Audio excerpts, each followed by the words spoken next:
2007 সালের 7 মার্চ তারিখটা দেশের রাজনীতির ইতিহাসে কেন গুরুত্বপূর্ণ জানেন? ক্যালেন্ডারের পাতায় দিনটি হয়তো 8-10টা সাধারণ দিনের মতোই ছিল, কিন্তু পর্দার আড়ালে ঘটে গিয়েছিল এক ভয়াবহ ঘটনা। ঢাকা ক্যান্টনমেন্টের মইনুল রোডের বাসা, নিস্তব্ধ এক পরিবেশ। সেখান থেকে গ্রেপ্তার করা হলো বিএনপির তৎকালীন সিনিয়র ভাইস চেয়ারম্যান তারেক রহমানকে। অভিযোগ, কথিত দুর্নীতি। কিন্তু গ্রেপ্তারের পর কি ঘটেছিল সেই 4 দেয়ালের মাঝখানে? একজন রাজনীতিবিদকে গ্রেপ্তারের পর সাধারণত আইনি প্রক্রিয়া চলে, কিন্তু সেখানে কি শুধু আইন ছিল, নাকি ছিল আইনের আড়ালে এক নির্মম প্রতিহিংসা? সেই রাতে তাকে নিয়ে যাওয়া হলো এক অজানা গন্তব্যে। পরিবারের সদস্যরা জানেন না তিনি কোথায়, দলের নেতাকর্মীরা অন্ধকারে। শুরু হলো এক অধ্যায় যা শুনলে গা শিউরে ওঠে। একজন মানুষের ওপর রাষ্ট্রযন্ত্র কতটা নির্মম হতে পারে তার জ্বলন্ত উদাহরণ তৈরি হচ্ছিল সেই সময়ে। ভাবতে পারেন, জিজ্ঞাসাবাদের নামে একজন মানুষকে দিনের পর দিন চোখ বেঁধে রাখা হচ্ছে। 2007 আদালতের কাঠগড়ায় দাঁড়ালেন তারেক রহমান। সবার দৃষ্টি তার দিকে। তিনি কি বলবেন? তার শারীরিক অবস্থা তখন এতটাই শোচনীয় যে তিনি সোজা হয়ে দাঁড়াতে পারছিলেন না। বিচারকের সামনে দাঁড়িয়ে তিনি যে জবানবন্দি দিলেন তা শুনে পুরো আদালত প্রাঙ্গণ স্তব্ধ হয়ে গিয়েছিল। তিনি বললেন, জিজ্ঞাসাবাদের নামে রিমান্ডে নিয়ে আমাকে অজ্ঞাত স্থানে চোখ বেঁধে রাখা হয়েছে। 24 ঘন্টার মধ্যে 18 ঘন্টা আমাকে নির্যাতন করা হয়েছে। আমি তো একজন রাজনীতিবিদ, কোনো সন্ত্রাসী নই। একটু খেয়াল করুন কথাটার দিকে। 24 ঘন্টার মধ্যে 18 ঘন্টা নির্যাতন। একজন মানুষ কতটা সহ্য করতে পারেন? শুধু কি শারীরিক নির্যাতন? তাকে মানসিকভাবে ভেঙে ফেলার জন্য দেওয়া হয়েছিল ক্রস ফায়ারের হুমকি। বলা হয়েছিল তাকে মেরে ফেলা হবে, আর কেউ জানতেই পারবে না।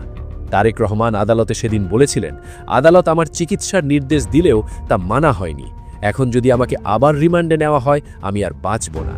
নির্যাতনের ভয়াবহতা এতটাই ছিল যে তারেক রহমানের মেরুদণ্ড আর সোজা ছিল না।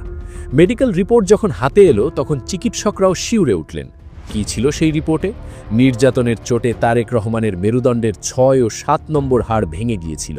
এখানেই শেষ নয়, আরও কয়েকটি হাড় বেঁকে গিয়েছিল। মেরুদণ্ডের 33টি হাড়ের মাঝখানের দূরত্ব কমে গিয়েছিল। একজন সুস্থ সবল মানুষকে পিটিয়ে ঝুলিয়ে এমন অবস্থায় নিয়ে যাওয়া হয়েছিল যে তিনি আর নিজের পায়ে দাঁড়ানোর শক্তি পাচ্ছিলেন না। তাকে হুইল চেয়ারে করে চলাফেরা করতে হচ্ছিল। চিকিৎসকরা স্পষ্ট জানালেন তার জরুরি ভিত্তিতে বিশেষায়িত অর্থোপেডিক চিকিৎসা প্রয়োজন। কিন্তু কেন এই নির্যাতন? কেন একজন রাজনীতিবিদকে এভাবে পঙ্গু করে দেওয়ার চেষ্টা? আসলে এর প্রেক্ষাপট বুঝতে হলে আমাদের একটু পেছনে তাকাতে হবে। মেজর জিয়াউর রহমানের কথা মনে আছে? 1971 সালের সেই উত্তাল সময়ে যখন জাতি দিশাহারা, তখন সামরিক বাহিনীর ভেতর থেকে তার সেই স্বাধীনতার ঘোষণা মানুষকে নতুন পথ দেখিয়েছিল। জিয়াউর রহমান শুধু রণাঙ্গনের বীরই ছিলেন না, তিনি ছিলেন একজন রাষ্ট্রনায়ক, যিনি রাজনীতিতে এক নতুন ধারার সূচনা করেছিলেন। তিনি রাজনীতিকে সাধারণ মানুষের দোরগড়ায় নিয়ে গিয়েছিলেন। তার সেই ইনক্লুসিভ বা সবাইকে নিয়ে চলার রাজনীতিই ছিল তার দলের মূল শক্তি।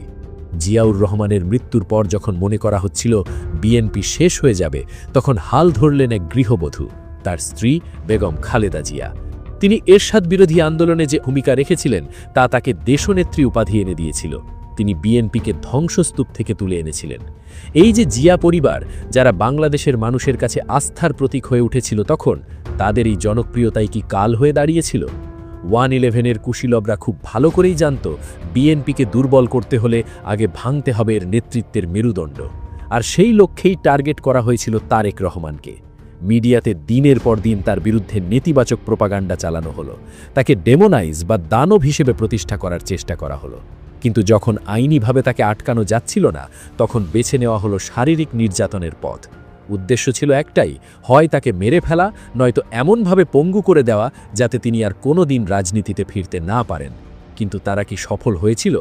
নির্যাতন করে শরীর ভাঙা যায়, কিন্তু মনোবল? 2008 সাল চিকিৎসার নাম করে তাকে কার্যত দেশ থেকে বের করে দেওয়া হলো, লন্ডনে পাঠানো হলো।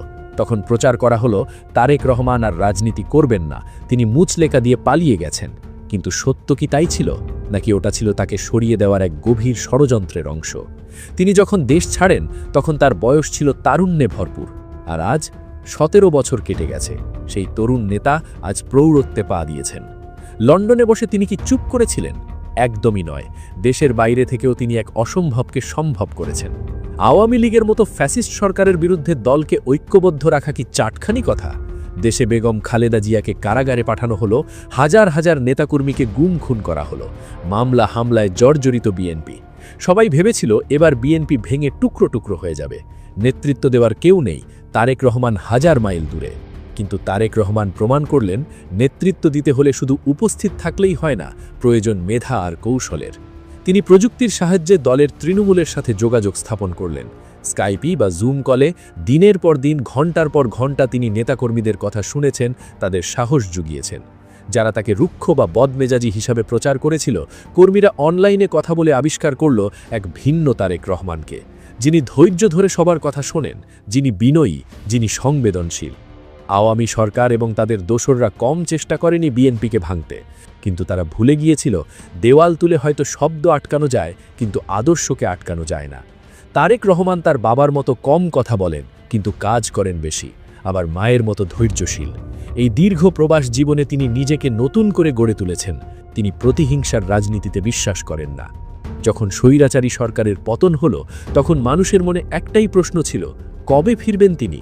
যে মানুষটাকে হুইল চেয়ারে করে দেশ ছাড়তে হয়েছিল, তিনি কি এবার বীরের বেশে ফিরবেন? যে মানুষটা তখন তরুণ ছিল, আজ তার বয়স ৬০। দলের অনেকেই তাকে সরাসরি দেখেনি, শুধু ভিডিও স্ক্রিনে দেখেছে, কিন্তু তাকে ওই এক ঝলক দেখার জন্যই দলের সবাই রাস্তায় নামতে প্রস্তুত। কারণ তারেক রহমান তাদের কাছে ভরসার প্রতীক। নির্যাতন করে তার মেরুদণ্ড ভাঙার চেষ্টা করা হয়েছিল, কিন্তু সেই ভাঙা মেরুদণ্ড নিয়েই তিনি পুরো দলকে সোজা হয়ে দাঁড়াতে শিখিয়েছেন।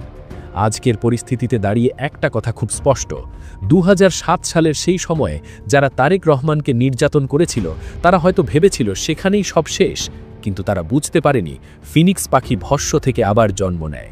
তারেক রহমানের বিরুদ্ধে এত বছর ধরে এত অভিযোগ তোলা হলো, কিন্তু হাসিনা সরকার কি তারেক রহমানকে থামাতে পেরেছে? পারেনি।